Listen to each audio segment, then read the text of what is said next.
Child murder, one of the most disturbing crimes, involves the killing of minors and deeply shocks society. These tragic acts can be committed by family members, strangers, or even other children, often caused by factors like mental illness, abuse, or predatory behavior. Here are top 7 child murderers. Number 1. Luis Alfredo Garavito. Luis Alfredo Garavito, known as La Bestia, the Beast, was one of the most prolific serial killers in history. During the 1990s, he confessed to murdering at least 147 young boys in Colombia, though some estimates put the number of victims as high as 300. Garavito targeted vulnerable children aged 6–16, often from poor families or street children. He would lure his victims by posing as various characters like a monk, disabled person, or street vendor, offering them gifts or money. Once isolated, Garavito would rape, torture, and murder the boys, often mutilating their bodies. He was finally arrested in 1999 and convicted of 138 murders, receiving a sentence of 1,853 years in prison. However, due to Colombian law at the time, his sentence was reduced to 40 years. He died in prison in October 2023 at the age of 66 while being treated for cancer. Number 2. Pedro Alonso Lopez. Pedro Alonso Lopez, known as the Monster of the Andes, is one of the most prolific serial killers in history. Between 1969 and 1980, Lopez murdered at least 110 young girls across Ecuador, Colombia, and Peru, though he claimed his victim count was over 300. His crimes primarily targeted vulnerable children aged 9–12 from indigenous communities. Lopez's murderous spree ended in 1980 when he was caught attempting to abduct a young girl in Ecuador. He eventually confessed and led authorities to the graves of 53 of his victims. Despite the horrific nature and scale of his crimes, Lopez was sentenced to only 16 years in prison due to Ecuador's maximum sentencing laws at the time. He was released in 1994 for good behavior, deported to Colombia, and briefly held in a psychiatric facility before being released in 1998. Lopez's current whereabouts are unknown, and there are concerns he may have resumed killing. Number 3. Anders Behring Breivik. Anders Behring Breivik carried out one of Norway's deadliest attacks on July 22, 2011, killing 77 people in 2 separate incidents. First, he detonated a car bomb in Oslo's government quarter, killing 8 people and injuring over 200. Then, disguised as a police officer, he traveled to Utøya Island where the Norwegian Labour Party's youth wing was holding a summer camp. There, he opened fire on the attendees, mostly teenagers, killing 69 people and injuring 32 more. Breivik, a far-right extremist, claimed his actions were meant to prevent a Muslim takeover of Europe. He was found sane and criminally responsible, receiving the maximum sentence of 21 years in preventive detention. Thank you for making it this far. Please like and subscribe. Number 4. Daniel Camargo Barbosa. Daniel Camargo Barbosa, known as the Sadist of Chonquito, was a Colombian serial killer who confessed to murdering at least 72 young girls in Ecuador and Colombia during the 1970s and 1980s.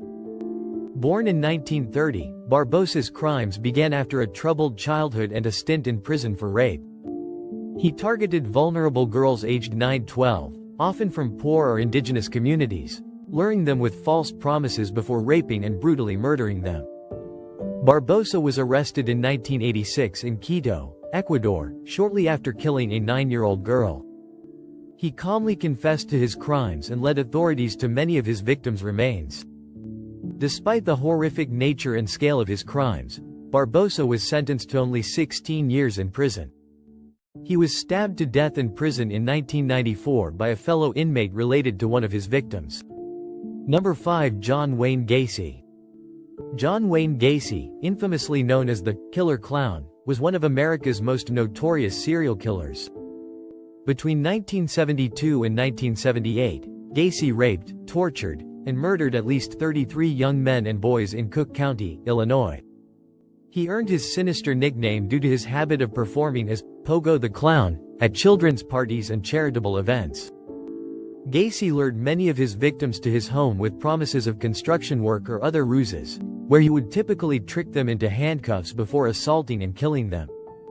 He buried 26 of his victims in the crawl space beneath his house, 3 elsewhere on his property, and discarded 4 in the Des Plaines River.